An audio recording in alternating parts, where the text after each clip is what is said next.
So next യൂണി junction ട്രാൻസിസ്റ്ററാണ് നമുക്ക് പഠിക്കാനുള്ളത്. അപ്പോൾ യൂണി ജംഗ്ഷൻ എന്ന് കേൾക്കുമ്പോൾ തന്നെ അറിയാം അവിടെ ഒരു പി എൻ ജംഗ്ഷൻ മാത്രമേ ഉണ്ടാകത്തുള്ളൂ. ട്രാൻസിസ്റ്റർ ആകുമ്പോൾ 3 ലീഡും ഉണ്ടാകും. അപ്പം 3 ലീഡുള്ള ഒരു ജംഗ്ഷൻ മാത്രമുള്ള ഡിവൈസ് അതാണ് യൂണി ജംഗ്ഷൻ ട്രാൻസിസ്റ്റർ. അപ്പോൾ അവിടെ 3 ടെർമിനൽസും ഉണ്ടായിരിക്കും, പക്ഷേ ഒരു ജംഗ്ഷൻ മാത്രമേ കാണൂ. ഇതിൻ്റെ കൺസ്ട്രക്ഷൻ നോക്കിക്കഴിഞ്ഞാൽ ഒരു എൻ ടൈപ്പ് ബാർ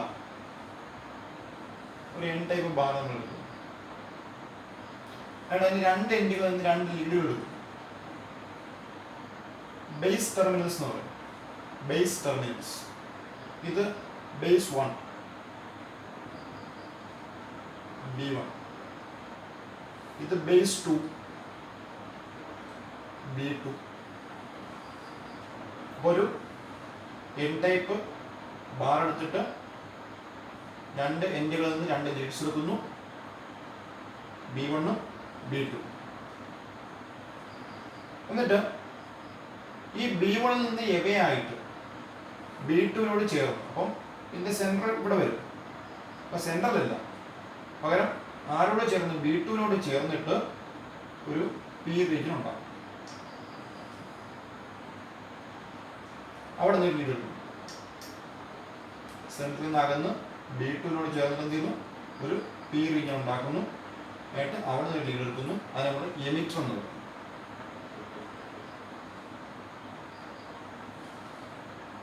ഇതാണ് യൂണി ജംഗ്ഷൻ ട്രാൻസിസ്റ്ററിന്റെ constructional detail. N type material having 2 leads at the ends, B1 and B2.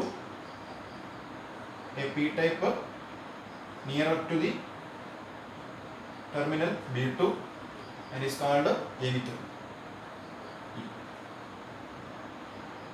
ഇതാണ് യൂണി. അപ്പം 3 ലീഡ് ഉണ്ട്, 1 2 3 ലീഡ് ഉള്ളതുകൊണ്ട് യൂണി ജംഗ്ഷൻ ട്രാൻസിസ്റ്റർ.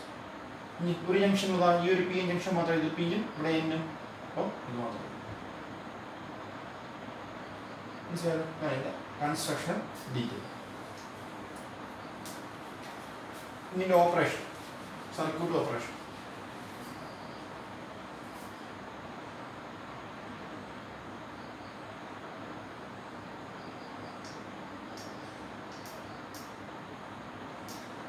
സർക്യൂട്ട് ഓപ്പറേഷൻ നോക്കിയാൽ മതി.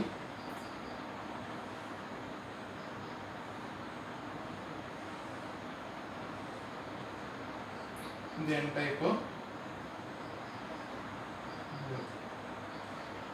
B2 എന്ന് പറഞ്ഞ ബേസ്, ഇത് B1 എന്ന് പറഞ്ഞ ബേസ്. അപ്പോൾ നമുക്ക് ഇവിടെയും പൊട്ടൻഷ്യൽ ഡിഫറൻസ് അപ്ലൈ ചെയ്യാം, ഇവിടെയും പൊട്ടൻഷ്യൽ ഡിഫറൻസ് അപ്ലൈ ചെയ്യാം. ഇവിടെ നമ്മൾ അതിനുള്ള പൊട്ടൻഷ്യൽ ഡിഫറൻസ് അപ്ലൈ ചെയ്യുന്നു, പോസിറ്റീവ് നെഗറ്റീവ്.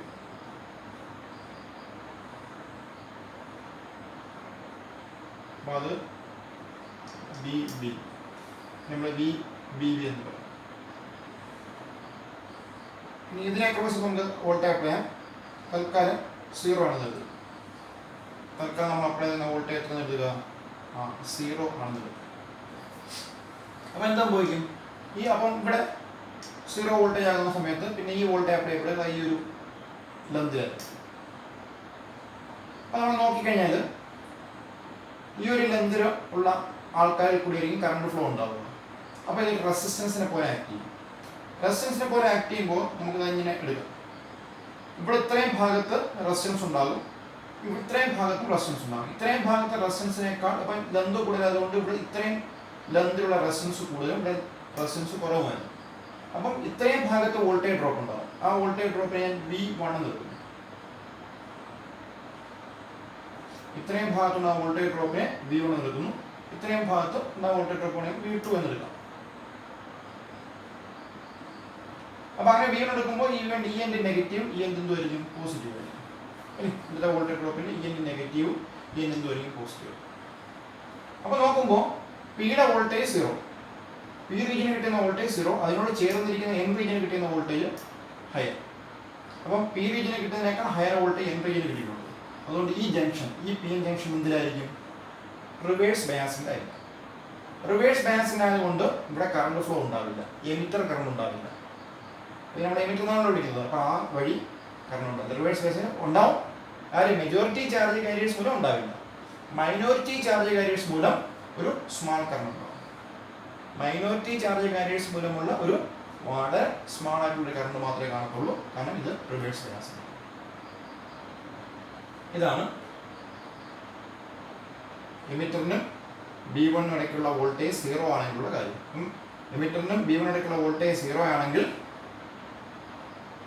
ഈ ജംഗ്ഷൻ റിവേഴ്സ് ബയാസിൻ്റെ ആയിരിക്കും. കാരണം ഈ വോൾട്ടേജ് ഡ്രോപ്പ് ചെയ്യും ഇവിടെ. അപ്പോൾ ഇവിടുത്തെ പൊട്ടൻഷ്യൽ ഡിഫറൻസ് കൂടുതലും ഇവിടുത്തെ പൊട്ടൻഷ്യൽ ഡിഫറൻസ് കുറവുമായിരിക്കും. ഇവിടുത്തെ പൊട്ടൻഷ്യൽ ഡിഫറൻസ് കൂടുതലായതുകൊണ്ട് ഈ ജംഗ്ഷൻ എന്തിലായിരിക്കും? റിവേഴ്സ് ബയാസിലായിരിക്കും. അതുകൊണ്ട് emitter current majority charge careers മൂലം ഉണ്ടാവില്ല, മൈനോറിറ്റി ചാർജസ് മൂലം ഓപ്പോസിറ്റ് ഡയറക്ഷനുള്ള എമിറ്റർ കറണ്ട് ആയിരിക്കും ഉണ്ടാവും. ഇനി നമ്മൾ എന്ത് ചെയ്യുന്നു? ഇവിടെ പൊട്ടൻഷ്യൽ അപ്ലൈ ചെയ്യും. നമ്മൾ പോസിറ്റീവ് പൊട്ടൻഷ്യൽ അപ്ലൈ ചെയ്യുന്നത് നമുക്ക് അതിന് VE എന്ന് വിളിക്കാം, എമിറ്റർ വോൾട്ടേജ്. അപ്പോൾ എന്താ പോയി? അപ്പോൾ ഇവിടുത്തെ വോൾട്ടേജ് 0.1, 0.2, 0.3 കൂടി. പക്ഷെ അപ്പോഴെങ്കിൽ റിവേഴ്സ് ബയാസിങ് മാറില്ല. എന്താണ് കാര്യം? ഇവിടെ V1 പൊട്ടൻഷ്യൽ ഡിഫറൻസ് ഉണ്ട്. അപ്പോൾ ഇവിടെ നിന്ന് കൊടുക്കുന്ന വോൾട്ടേജ് ഈ V1നേക്കാൾ കൂടുതലാകുമ്പോഴേ ഇവിടെ ഫോർവേഡ് ബയാസ് ഉണ്ടാവും, അല്ലേ? അപ്പോൾ ഈ ജംഗ്ഷൻ ഉണ്ട്, ഈ ജംഗ്ഷൻ്റെ ഈ ഭാഗത്തുള്ള വോൾട്ടേജ് ഡ്രോപ്പ് V1 ആണ്, ഈ ഭാഗത്തുള്ള വോൾട്ടേജ് ഡ്രോപ്പ് V1 ആണ്. അപ്പോൾ ഇവിടെ നിന്ന് കൊടുക്കുന്ന വോൾട്ടേജ് എന്ത് ചെയ്യണം? ആ V1നേക്കാൾ കൂടണം. അതുകൊണ്ട് ആദ്യമേ 0.1 കൊടുക്കുമ്പോഴും റിവേഴ്സ് ബയാസിലായിരിക്കും, 0.2 കൊടുക്കുമ്പോഴും റിവേഴ്സ് ബയാസിലായിരിക്കും, 0.3 കൊടുക്കുമ്പോഴും റിവേഴ്സ് ബയാസിലായിരിക്കും. അങ്ങനെ വരും. എപ്പോഴാണോ V1നേക്കാൾ ഗ്രേറ്റർ ആകുന്നത് അപ്പോൾ ഇത് ഫോർവേഡ് ബയാസ് ഉണ്ടാവും. അപ്പോൾ ഇവിടെ നിന്ന് അപ്ലൈ ചെയ്യുന്ന വോൾട്ടേജ് ഈ V1നേക്കാൾ ഗ്രേറ്റർ ആകുമ്പോൾ ഇത് ഫോർവേഡ് ബയാസ് ഉണ്ടാവും. എന്ന് മാത്രമല്ല, കറണ്ട് ഫ്ലോ ചെയ്യണമെങ്കിൽ എന്ത് ചെയ്യണം? ഫോർവേഡ് ബയാസിലാവുക മാത്രമല്ല, നമുക്കറിയാം ഒരു PN ജംഗ്ഷൻ എടുക്കുമ്പോൾ എന്തുണ്ട്? ഇന്റേണൽ പൊട്ടൻഷ്യൽ ബാരിയർ ഉണ്ട്. ഇന്റേണൽ പൊട്ടൻഷ്യൽ ബാരിയർ ഉള്ളതുകൊണ്ട് അതിനെ ഓവർകം ചെയ്യണം. അപ്പോൾ ഇവിടെ നിന്ന് അപ്ലൈ ചെയ്യുന്ന വോൾട്ടേജ് V1 പ്ലസ് ഇവിടുത്തെ ഇന്റേണൽ പൊട്ടൻഷ്യൽ ബാരിയറിനേക്കാൾ കൂടുതലാകുമ്പോൾ കറണ്ട് ഫ്ലോ ഹൈ ആകും. അതാണ് സംഭവിക്കുന്നത്. അപ്പം പോസിറ്റീവ് പൊട്ടൻഷ്യൽ കൊടുത്തതുകൊണ്ട് മാത്രം കറണ്ട് ഫ്ലോ ഉണ്ടാകത്തില്ല. കറണ്ട് ഫ്ലോ ഉണ്ടാവണമെങ്കിൽ എന്ത് ചെയ്യണം? കൊടുക്കുന്ന വോൾട്ടേജ് ഈ വോൾട്ടേജ് ഡ്രോപ്പിനേക്കാൾ VBB മൂലം ഇത്രയും റെസിസ്റ്റൻസിൽ ഉണ്ടാകുന്ന വോൾട്ടേജ് ഡ്രോപ്പിനേക്കാളും ഇതിൻ്റെ ഇന്റേണൽ പൊട്ടൻഷ്യൽ ബാരിയറിനേക്കാളും കൂടും. ആ സമയത്ത് എന്ത് ചെയ്യും? കറണ്ട് ഫ്ലോ ഉണ്ടാവും. പിന്നെ കറണ്ട് തീരുമാനിക്കുന്നത് ഇയാളായിരിക്കും. ഇതാണ് എൻ്റെ സർക്യൂട്ട് ഓപ്പറേഷൻ. ഇനി നിക്കലിൻ്റെ സർക്യൂട്ട് നമുക്ക് പറയാം. നിക്കലിൻ്റെ സർക്യൂട്ട് ഇത്രയേ ഉള്ളൂ. അപ്പോൾ നമുക്കറിയാം ഇത്രയും ഭാഗം ഇതാണ് സാധനം.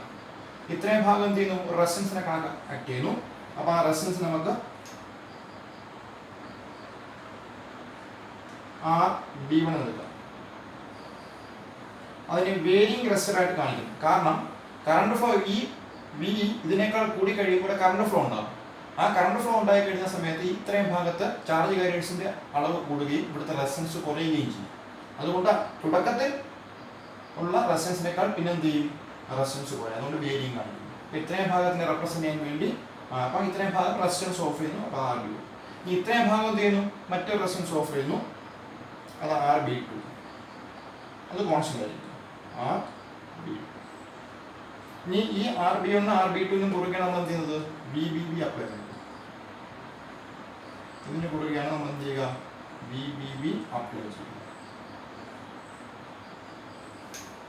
ഇനി ഇതെന്ത് ചെയ്യുന്നു? ഇതൊരു ജംഗ്ഷൻ അല്ലേ? PN junction. അപ്പോൾ ഇവിടെ ഡയോഡിൻ്റെ എഫക്റ്റ്. ഇവിടെ ഡയോഡ്.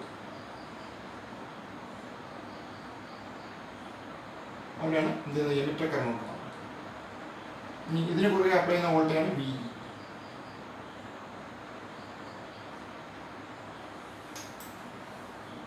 മനസ്സിലായല്ലോ? അപ്പോൾ നമുക്ക് ഇനി എഴുതാവുന്ന കാര്യം കുറേ ഇക്വേഷൻസ് എഴുതാൻ പറ്റും. അപ്പോൾ നമ്മൾ നോക്കിക്കഴിഞ്ഞാൽ ഇവിടുത്തെ ടോട്ടൽ റെസിസ്റ്റൻസ് എന്തായിരിക്കും? RBB ബേസ് ടു ബേസ് ഉള്ള റെസിസ്റ്റൻസിന് RB1 പ്ലസ് RB2 ആയിരിക്കും. ഒന്നാമത്തെ പോയിന്റ്. രണ്ടാമത്തെ പോയിന്റ്, ഇപ്പോൾ VE 0 ആണെന്ന് എടുക്കുക.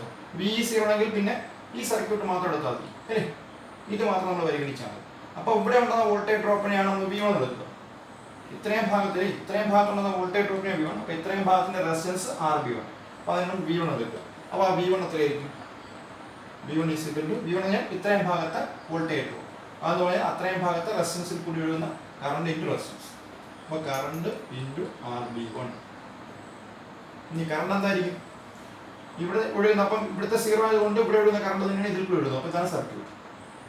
അപ്പോൾ കറണ്ട് നമുക്ക് എന്ത് എഴുതാം? Voltage by effective resistance.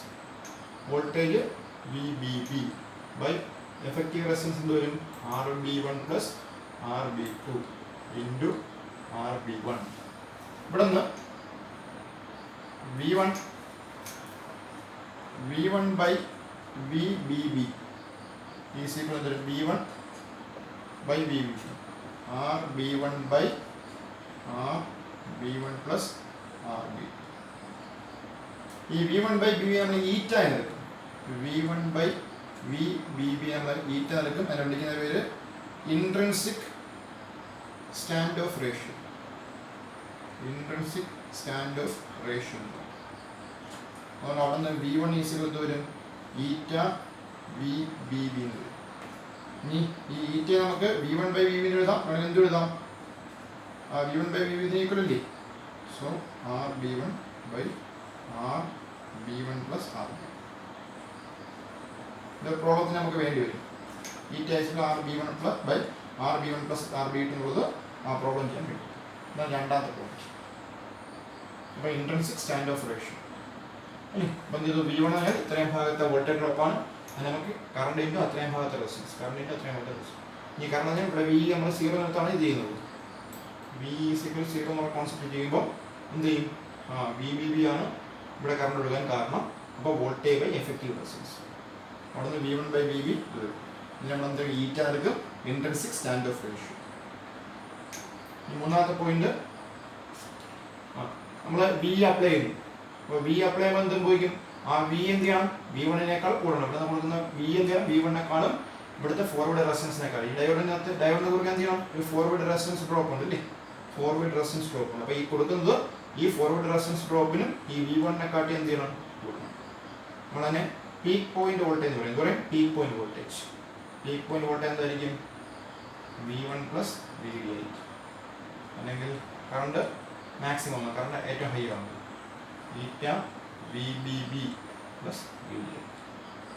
ഈ മൂന്ന് ഇക്വേഷൻസ് നമുക്ക് ആണ് ഇവിടുത്തെ ഇക്വലന്റ് സർക്യൂട്ട്. ഇക്വലന്റ് സർക്യൂട്ടും അടുത്ത റിലേഷൻസ്. ഇക്വലന്റ് സർക്യൂട്ടും റിലേഷൻസ്.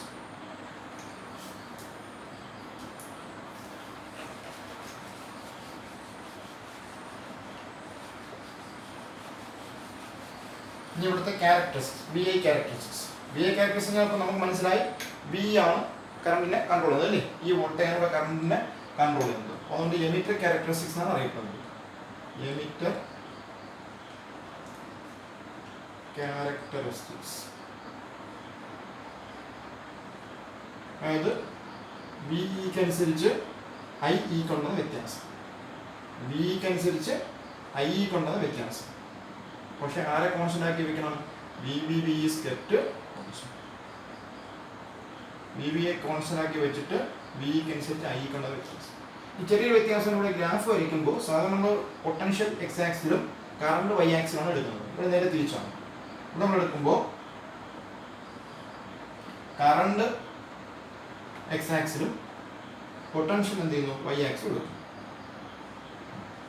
ഇനി നമ്മൾ നോക്കിയാൽ നമുക്ക് അറിയാം. ആദ്യമേ VE0 ഇത് 0 ആണെങ്കിൽ കൂടിയും എന്ത് ചെയ്യും? ഇത് 0 ആണെങ്കിൽ ഇത് റിവേഴ്സ് ബയാസിലായിരിക്കും.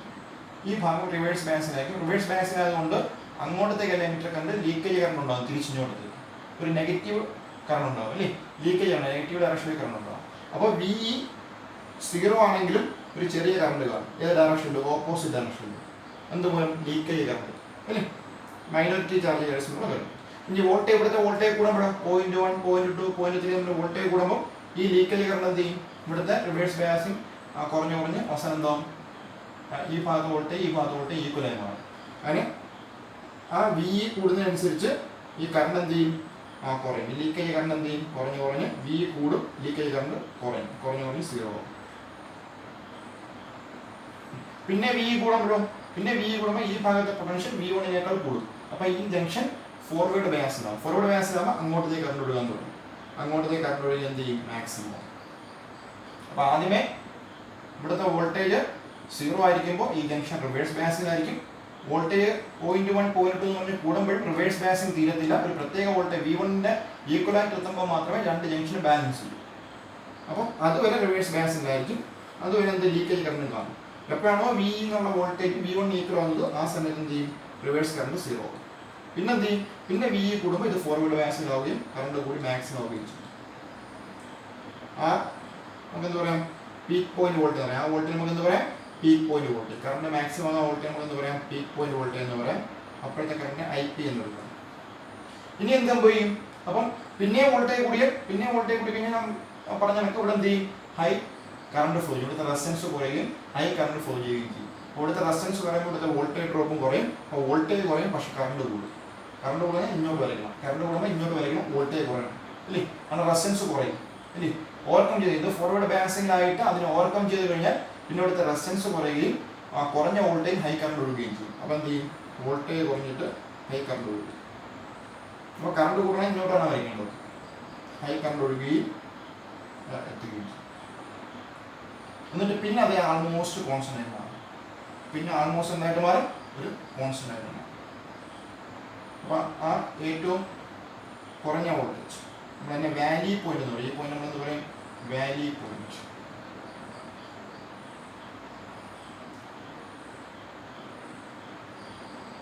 ആ സമയത്തൊക്കെ തന്നെ IV എന്ന് പറയും. ആ സമയത്ത് നമ്മൾ എന്തെടുക്കും, IV. അപ്പോൾ ഇത്രയും ഭാഗത്ത് എന്ത് ചെയ്യുന്നു, ഇത്രയും ഭാഗത്ത് റെസിസ്റ്റൻസ് കുറയുന്നു അല്ലേ. റെസിസ്റ്റൻസ് കുറയുന്നതുകൊണ്ടാണ് എന്ത് ചെയ്യുന്നത്, വോൾട്ടേജ് കുറഞ്ഞിട്ട് കറണ്ട് കൂടുന്നത്. അതുകൊണ്ട് ഇത് നെഗറ്റീവ് റെസിസ്റ്റൻസ് റീജിയനാണ്. നെഗറ്റീവ് റെസിസ്റ്റൻസ് ഇത്രയും വോൾട്ടേജ് വരെ അല്ലേ. ഈ ഒരു വോൾട്ടേജ് ഇത്രയും വരെ എന്താണ്, കട്ട് ഓഫ് ആണ് അല്ലേ. കട്ട് ഓഫ് ആണ്, കട്ട് ഓഫ്. ഇനി ഇത് കഴിയുമ്പോഴോ പിന്നെ കറണ്ട് കോൺസ്റ്റന്റ് ആണ്. സോ സാച്ചുറേഷൻ ആണ്. കറണ്ട് പിന്നെ ഒരേ കണക്ക് ഒഴിയുന്നത് സാച്ചുറേഷൻ. ഇതാണ് എമിറ്റർ ക്യാരക്ടറിസ്റ്റിക്സ്. അപ്പോൾ ഇവിടെ VB കോൺസ്റ്റന്റ് ആക്കി വെച്ചിട്ട് Vക്ക് അനുസരിച്ച് I കൊണ്ടുവന്ന വ്യത്യാസം. അപ്പോൾ എന്ത് ചെയ്യുന്നു, ആദ്യമേ റിവേഴ്സ് ബയാസിലായിരിക്കും. അപ്പോൾ ലീക്കേജ് കറണ്ട് ഉണ്ടാവും. പിന്നെ വോൾട്ടേജ് കൂടുതലനുസരിച്ച് ലീക്കേജ് കറണ്ട് കുറഞ്ഞ് 0 ആവും. പിന്നെ എന്ത് ചെയ്യും, ഫോർവേഡ് ഡയറക്ഷനിൽ കറണ്ട് കൂടും. ഫോർവേഡ് ഡയറക്ഷനിലെ കറണ്ട് കൂടി VP എന്ന് പറയുന്ന സമയത്ത് പ്രത്യേക കറണ്ട് എത്തും. അതിനുശേഷം എന്ത് ചെയ്യും, പിന്നെയും കറണ്ട് കൂടും, പക്ഷേ അത്രയും വോൾട്ടേജിന് ആവശ്യം വേണ്ടി വരത്തില്ല. അപ്പോൾ അതിന് നെഗറ്റീവ് റെസിസ്റ്റൻസ് റീജിയൻ എന്ന് പറയും. അതിൻ്റെ കറണ്ട് മാക്സിമത്തിലെത്തും. പിന്നെ ചെറിയൊരു വോൾട്ടേജ് കൂടിയാൽ മാത്രമേ പിന്നെ കറണ്ട് ഉള്ളൂ, പക്ഷേ പിന്നെയുള്ള കറണ്ടിൻ്റെ വേരിയേഷൻ കോൺസ്റ്റന്റ് ആയിരിക്കും. ഇത് നമ്മൾ വാലി പോയിന്റ്. ഇനി നമുക്ക് എന്ത് ചെയ്യാം, പല VBBക്ക് ഇത് വരയ്ക്കാം.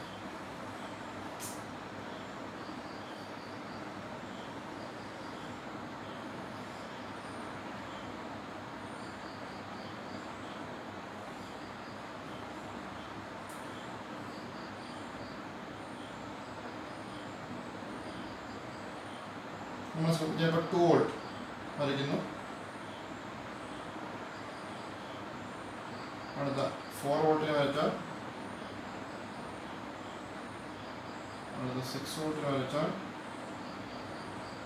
ഇവിടെ V8 വോൾട്ട്, 4 വോൾട്ട്, 6 വോൾട്ട്.